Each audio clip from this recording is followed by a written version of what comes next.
Hey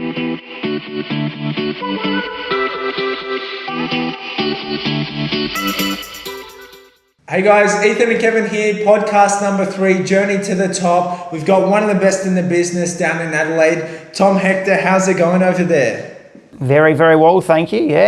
Busy Monday, but always good to be very, very busy on a Monday, especially coming into spring now. So we've really felt today in particular, the market's just starting to move and we're starting to get lots and lots of seller inquiries wanting to put their houses on the market in the next 4 to 6 weeks. Last year I did get the opportunity to spend a whole day with you down in Adelaide.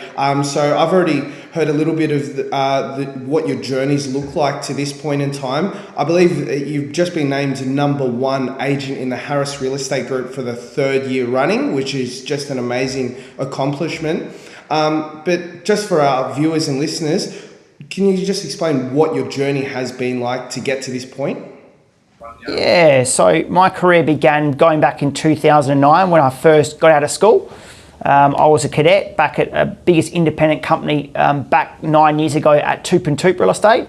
And then I worked in all parts of the business. So I worked in sales, I worked in property management, I worked at the front reception. But I was fortunate enough at that time to be mentored by Phil Harris. And in 2009, he tapped me on the shoulder in October of that year and said to me that he's going to start his own business in 2010, starting Harris Real Estate. Now that journey began on January the 5th to be exact in 2010, and ever since then I've never looked back. So those first 12 to 18 months were absolutely ferocious and very, very hard, especially being 19, 20 years of age and trying to list and sell property on your own when you've got competition that's been doing it 10, 15, 20, even not 30 years.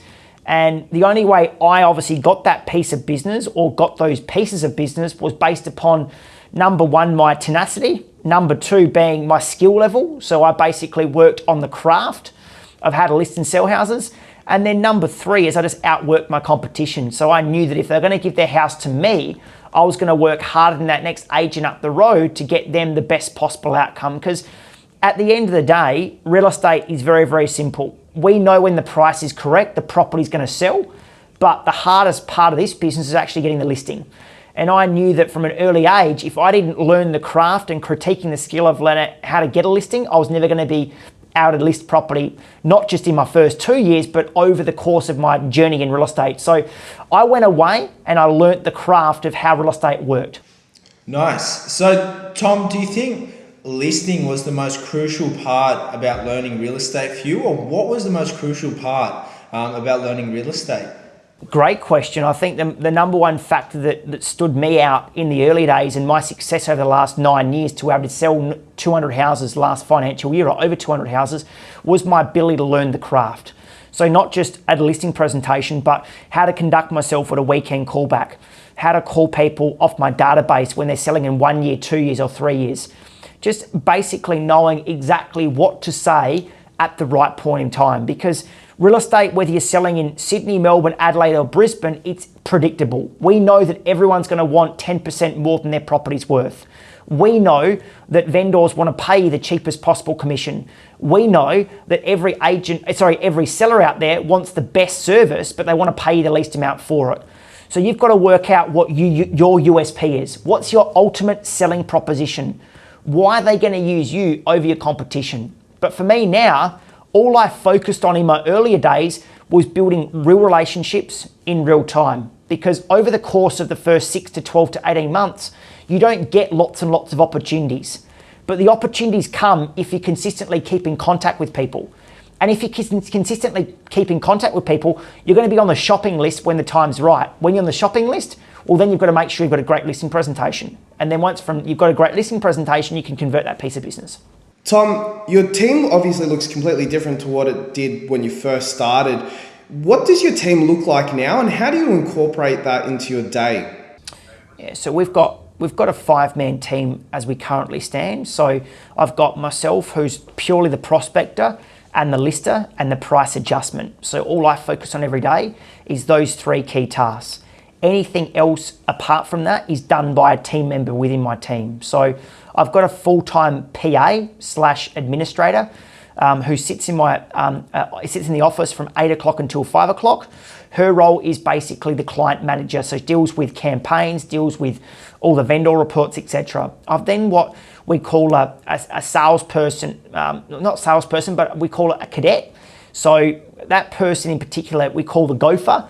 So building inspections, valuations, selling proposals, pre-settlement inspections, vendor gifts to go out, all those things that happen that take time. When you're doing such volume, happens over a week or two is very, very busy. And then I've got 2 agents that work in my team, and those 2 agents are basically doing all the selling of my team, selling. So they basically do all the buyer work and trying to source their own business themselves. So Jared, my right-hand man, he writes 300,000 approximately per year, and he sells for me as well. And then I've got a new guy called Costa, and his role is purely about generating new appraisals into the business and then making sure he works with buyers effectively to sell lots and lots of properties for me. So I couldn't do the volume unless I had my team structure around me. Yeah. Okay. So, Tom, when do you think it was the right time for you to put on your first person? And was that an EA? Was that a prospector? What was it for you? Once you get to 30 or 40 sales, whether you're in any marketplace around Australia, you can't do more than 30 or 40 sales without a professional assistant. It's virtually impossible unless you want to work 12-hour days, 7 days a week, right? But my philosophy is clear. We get paid, right, the big dollars in real estate because we're the prospectors. So you can't put on a prospector to begin with. You've got to put on a full-time administrator. That administrator can do letterbox drops, they can prepare letters for you, they can prepare information for you, but that person is purely client services versus what we do is we're finding the new business each and every day. Okay, so you put on an EA first before anything else? Absolutely, the most critical part. And then from there, you're going to get to a point where you need more buyer work done by somebody else because you can't physically do it because you're doing that many appraisals. And that's where that third team member comes involved. And then once you get to 100 and 120 sales, you need that 5th person because it's just too hectic. And you're not getting your clients as the best information and the best client needs. Tom, knowing what you know now, is there anything that you would have done differently when you first started? Oh, probably not, to be honest with you. The only thing that's different about Harris Real Estate now from going back from 8 and a half years ago is we've collected so much more data, right, from open for inspections here at Harris Real Estate. So if I was to start again, I probably wouldn't have to knock on as many doors or I wouldn't have to do as much cold business because we've got so much orphan data within our organisation. So from that point of view, we're fortunate now that we wouldn't have to go out there and make a lot of cold calls. We could make colder calls, but they still had some real estate buying or selling transaction, whether in the last 3 to 4 years. So that was probably the only thing I'd do differently. Apart from that though, everything else, I don't think I'd change it for the world because having a service area or a farm area is absolutely critical. And number 2 is having a good clean database. And that's what I built from day dot. Yeah, because that's a few things that we touched on our first podcast was relationships and also farm areas. I guess in terms of influences, was there any particular, influences in your life that stood out that sort of helped you to get to where you are now? Oh, there was 2 people in particular, 3 in particular probably. Lee Woodward, right? You've got Phil Harris and then you've got Matt Steinwade. They're the 3 major influences in my career of real estate because Matt Steinwade, basically, you interviewed him a couple of weeks ago and his interview suggested that he did exactly what I did when I started, or he did it before I did, but it worked and it works effectively. So that's basically exactly the same as what I did and it worked for me. So, and then Lee Woodward's scripts, the dialogues, the way he understands real estate. I think he understands real estate better than anybody, and especially in my market. So it worked very, very effectively for me. Tom, you've reached a point where you are the most dominant agent in the marketplace you're selling in. Are you just head down working, or are you still reading books, looking towards mentors and influencers to continue to develop? Kev, that's a good question. But from my perspective, each and every single day, I'm trying to scale my business to a higher level because I know in the next 1, 3, 5, 8 years that real estate's becoming harder, harder and harder. So no real estate agent now, whether you've had a relationship with for 5 years, is normally just getting 1 quote. They're still getting 2, 3 and 4 quotes. And you can see yourself up there in Sydney is that the customer has so much more information than they did 5 or 10 years ago. So they can just Google and look at information so easily now. So what we're finding is that you've got to critique your skills, but more importantly as well, you've got to sell more property. Why? Because commissions are getting lower and lower. So in my marketplace, when I started, 2.2% was actually quite easy to get on a $500,000 property. Now, if you're charging 2.2, your competition are at 1.5. So there's a big difference, there's a big bridge to gap. So now normally our fees 1.8 GST inclusive. Whether you like it or not, that's just the market I'm in. So in Hobart, for example, or in New Zealand, that's dirt cheap, but you're in the market you're given. So from my perspective, you've got to work out ways of how to sell more property, how to get better fees, but more importantly, you've got to work out, you know that if you're going to sell more volume, you've got to obviously scale your business. So for an example, like having Friday auctions is something I've done recently. Allowed me to get my Saturdays back so I can do more open for inspections. Allowed me to get my Sundays back. So that's an invention I woke up and thought about last December. It's only been going for 12 months and it's worked a treat. So it's got my balance back.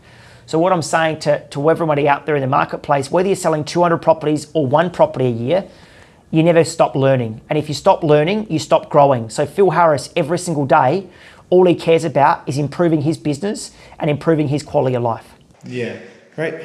Tom, you've sold 207 in the past 12 months, but what does your journey look like from here? Where do you see yourself going? One of my first books I read was You Inc. by John McGrath. So my first ever book that I read. Why do I like that so much? Because you are a brand. People don't list with Harris Real Estate, they list with Tom Hector because Tom Hector is the person that's going to be selling their actually home. So the way in which you dress, the way in which you speak to that client, etc. Tom Hopkins, Mastering the Art of Selling. I love that book, right? Again, Tom Hopkins is fantastic. He's obviously a great trainer, not just in real estate, but across organisation. Yeah. 2 questions, Tom. Are you already implementing DocuSign? We've been using it since October of last year, and it's changed our business completely. So that allowed us to sell 207 properties. Like, it's incredible. So you're quite innovative, Tom. Are you leaning more towards social media marketing now, letterbox drops? What's your sort of marketing schedule look like? My biggest advantage for me right now is the track record I've got. So most of my business is coming from REA, realestate.com.au. So I don't find Facebook works, I don't find Instagram, all I focus on is realestate.com. And you know what? The sold section of realestate.com, the buy section and agent profile. So my agent profile page picks up me 2 to 3 probably appraisals a week. They email through an appraisal request form, and that's based upon them viewing my agent profile, or they get my details from the sold section because I've sold so many properties in that particular area. So the hardest thing for a new agent starting out now is actually building a track record, right? When everything's online. So that's the hardest thing, is you've got to get that business. But once you've got a track record, it makes life a lot easier. Like Tom Panel says, it's not who you know, it's who knows you. And right now in my market, everybody knows me. Everybody. Yeah, so you're sort of focused on the marketplace rather than your other option. Absolutely. Like, we conducted 113 auctions last financial year, the highest number of auctions at Harris Real Estate. But why do I conduct auctions? Because you're seeing your marketplace. You're calling numbers on a Friday or a Saturday, and it's getting you a clean contract and it's scaling your business.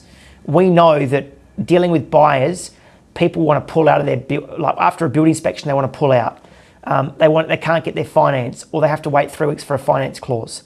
So an auction works to your advantage. So that's why I call a lot of auctions, I list a lot of auctions, and more importantly, I don't sell auctions before, because it takes up too much of your time. So if you just go and call numbers at an auction and you can get the price down in 50 grand in the space of 45 minutes, it makes your life a lot easier versus going backwards and forwards over the course of 2 or 3 weeks. Yeah. Matt Steinway touched on having a stretch period at the start of your career on one of his podcasts not too long ago, where he talks about having to push yourself with big hours, big amounts of effort at the start of your career to make sure you get a good start. Now, what does your stretch period look like? What type of hours were you putting in? Are you still working 7 days a week? Yeah, I think Matt summed it up perfectly, because in the first 2 years of your career when you're starting out, if you're not working 6 full days a week, you won't have longevity in real estate. You just won't. But you know what? I work a lot smarter now, not harder, based upon my track record and based upon the years I've been doing this business. But He talks about 5 years, right? He probably makes a valid point, Matt. I believe in this marketplace today with your database and etc., you can actually get up and running 2 years if you're actually good at what you do and you've learnt the craft. If you've learnt the craft, if you have 2 full years of doing it, you can actually write some decent numbers and you'll have a great career in real estate.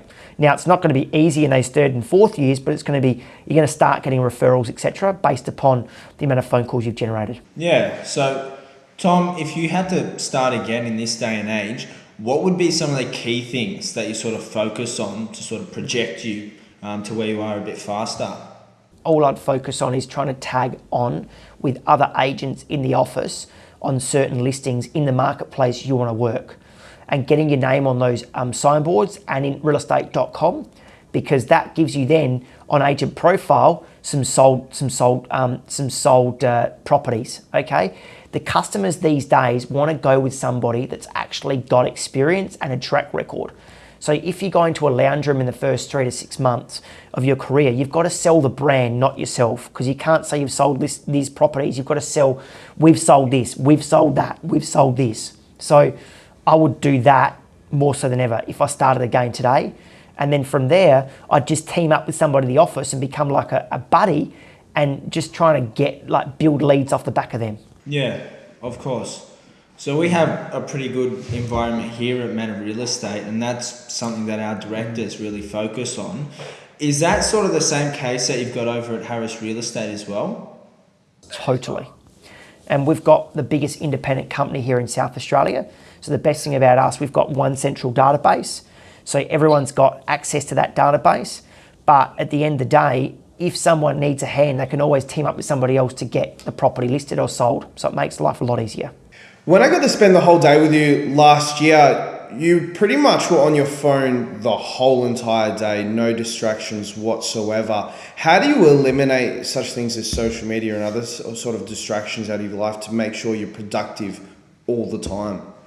Yeah, so from my perspective, if an email comes through, you've got to just basically say it's prospect time.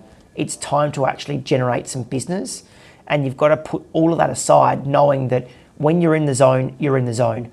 So I couldn't care less if you do 30-minute call sessions, 45-minute call sessions, 1 hour call sessions, or 1.5 hour call sessions, because everyone's different.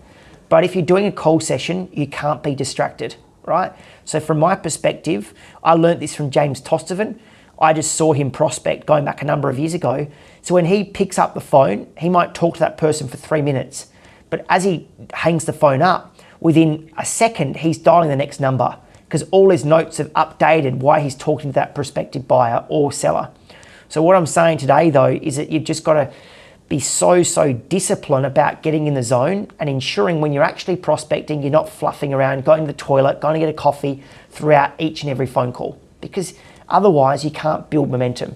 But when you came down to see me, Kev, what I was doing that day was every day. And that's why I'm successful, because I'm consistent. And consistency is the key in this business. You can have one good month, you can have one bad month, you can have one good month, then 2 good months or 2 bad months. But if you look at my business, I consistently list 10 or 15 houses a month, and I consistently sell 10 or 15 houses a month.